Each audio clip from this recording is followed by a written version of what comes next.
Guys, welcome back to Strong Successful Male. So for today, I'm going to go over a pretty entertaining article titled Joint Banking Could Be Central to a Happy Marriage. And a big shout out to Dennis for sending me this article. And guys, this article is written by a woman, no surprise there. And in her view, she's trying to convince the readers that if a married couple puts all their money together in one account that both can access whenever they want, that is central to a happy marriage and everything will be great. Well, guys, I've been saying since day one that that is the worst thing you could ever do, and that idea she's pitching is the biggest bunch of crap ever. And any of you guys that have been married and divorced and known about and done this, you know exactly why it's a problem. And so she's going to go through this whole thing, guys, talking about that, selling the idea there. And of course, who do you think this is going to benefit the most? We all know. So if there's anything you don't do, is you do not put all your money in one account, one joint account for both to access. And of course, you don't put your wife on your credit cards and you on hers, because where's the problem there? She could rack up all these charges and you're to blame and you're on the hook for them. Or she could clear out your checking account on spending on BS and that's your money gone. Or she decides she wants to divorce you and boom, gone. So guys, I'm going to go through this thing here, point out the BS along the way, and I'll follow up at the end with obviously what I think about this and more on the issue. So it starts off, she says, there is one way a married couple is supposed to handle money, jointly. Well, that's how it used to be. After all, women need a male co-signer to access credit until 1974. Well, given we know how the gals tend to spend, that's not exactly the worst idea. Today's married couples have more options when it comes to how to manage their money. The classic of being completely joint remains. It's streamlined, it's simple, it's what you might have grown up with. The second option is some level of separation. This has sometimes been advised in secret. Mothers would warn daughters to squirrel some money away in case they need to escape a bad marriage. Well, nowadays, it's the guys that need to squirrel money away in case the wife spends it all and she leaves him and there's nothing left. Oh, how things have changed. These days, having separate accounts is more often tied to the practicalities of getting married after both parties are established professionally and perhaps crave a certain level of independence. For some, that means a hybrid model of having joint and individual accounts. For others, it's a complete separation of finances. Neither school of thought is wrong, but a recent study found that couples who bank jointly are more likely to experience relationship satisfaction and are less likely to break up, particularly when it comes to those with fewer financial resources. That is a steaming pile of crap. Guys, if you're going to do relationships, marriage and all that, you have your account, that's for you, that your paychecks or the profits from your business go to. She has her bank account that goes to her profits from her business or her paycheck goes to. Then you can have a joint account that you put some money in, a little bit, to pay for the joint expenses you share by living together. For the mortgage, the rent, the electric bill, whatever. That's it. And if you want to have an agreement like you take care of the electric bill and she takes care of the phone bill and the insurance for the cars, okay, fine, out of the different accounts. Or you spend some money on gas and going to the grocery store sometimes, and when she goes to the grocery store, she puts on her credit cards or her cash, whatever. But all in one account to access, bad idea. And like I said, having her name on your credit cards and your name on hers, again, bad idea. And guys, I'm going to say this now, for your relationship guys, if your wife doesn't go along with this, then I'll tell you everything you need to know. People need to be eye to eye when it comes to money and spending and saving and investing and all that. Otherwise, there's going to be problems, okay? If she doesn't go along with this, she throws a fit about this, bad idea. And also, guys, for any of you guys that are on the way to the altar, I didn't want to hear about you having a joint account with a woman that's not even your wife. I mean, it's bad enough putting all the money for your wife to access. And for you women out there, all the money for your husband to access, because they're stupid guys with money too. But if you do that when you're just engaged or just boyfriend, girlfriend, major smack in the face. That is dumb as shit. Don't ever do that. Okay. I said my piece. You all heard it. Now I'm going to go back to her bullshit article. It goes on to say, one theory for why the couples who pool their bank accounts use more pronouns such as we and fewer pronouns such as I. This ties into the notion that complete financial togetherness with couples who bank jointly results in higher rates of marital satisfaction, partly because of mutual dependence on each other. In other words, transitioning from my money and your money to our money may lay some groundwork for becoming a team. Yeah, sure. Okay. And where's the problem here? What happens if one of the spouses is a big spender, pisses away on bullshit? Okay, and we all know what we're talking about here statistically here. That's a problem when the guy's hard-earned money, he's disappearing because she keeps spending. Or if she is a higher earner and he spends. That's a problem. But if you had your own credit cards and your own accounts, if she racked up her credit cards or spent the money in her accounts, well, that's on her. But otherwise, it's free access to the money you put in there. So I bullshit about this. She goes on, it's an interesting study and there are various ways to question and interpret the findings. It's difficult to determine causality, after all. And she says in parentheses, what if social pressure was led couples to combine all their wealth? What if some other factor was made that made couples stay together?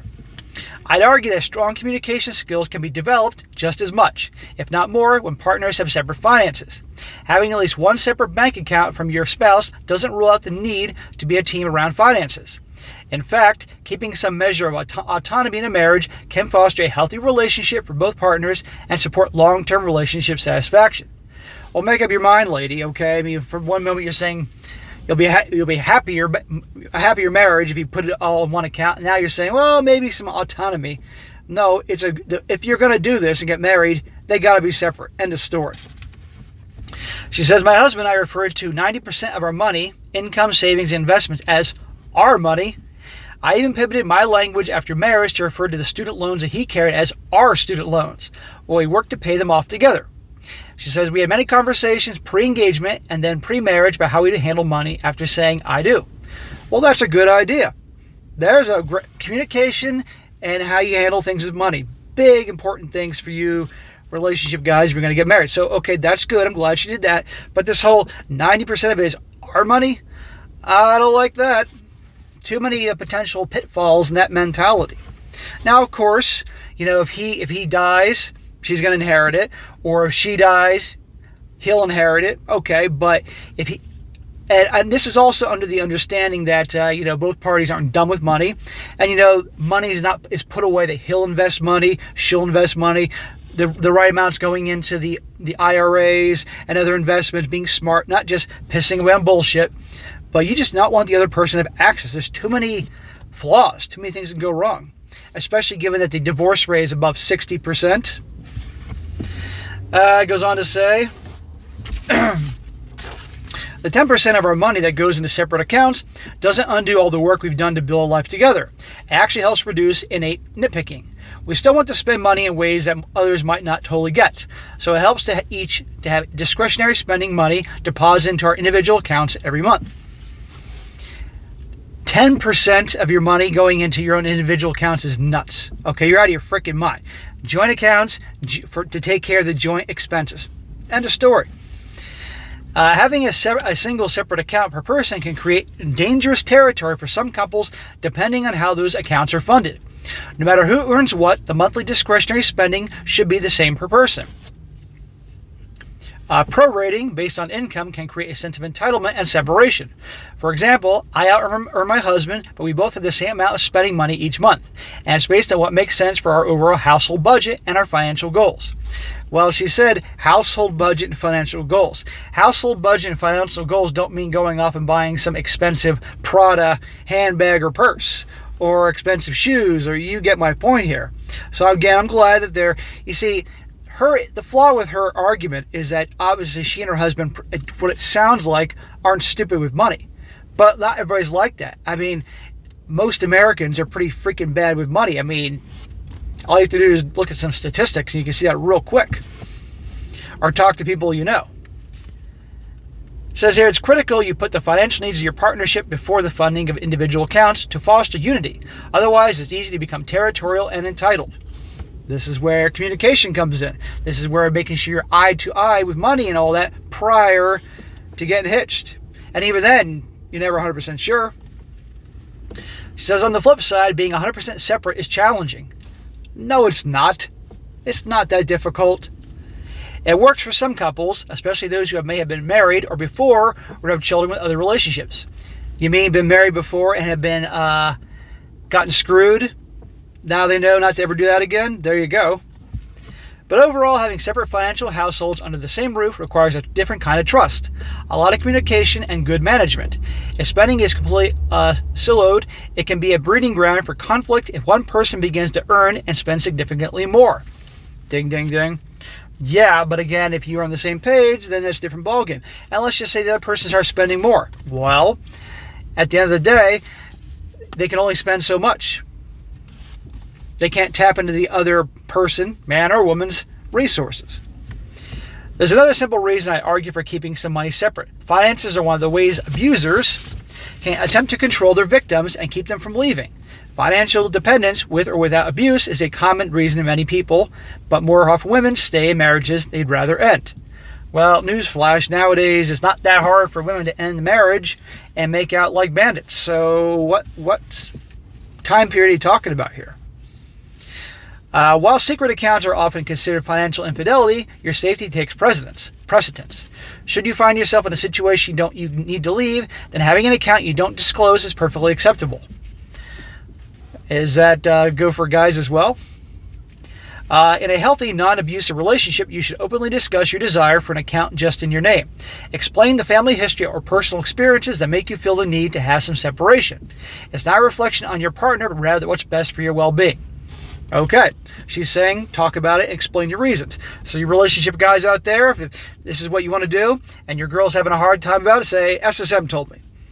And you can show her this video. And then she'll shit on me and hate on me and all that. But the point is, don't, guys, you relationship guys that are about to embark on this nut job adventure called marriage, definitely make sure you don't listen to this lady's idea. Separate accounts. So it's easier to talk about money if everything is completely streamlined in joint accounts that both parties can easily access. Having any level of separation requires more communication, especially if each person is responsible for different bills. Following up about who got paid what, which investments were funded, can of course be tedious. So should you find yourselves constantly bickering about finances. Perhaps joint banking is the method for you. The bottom line is, you have to communicate to find a strategy that works best for you, and once you do, stick with it. Well, I agree with her on the communication part, and I agree with her about the being on the same page of money part. So, okay there. But the idea that she's trying to sell, have it all in one account, no problem whatsoever, or just 10% in your own personal things, bullshit. Bad idea.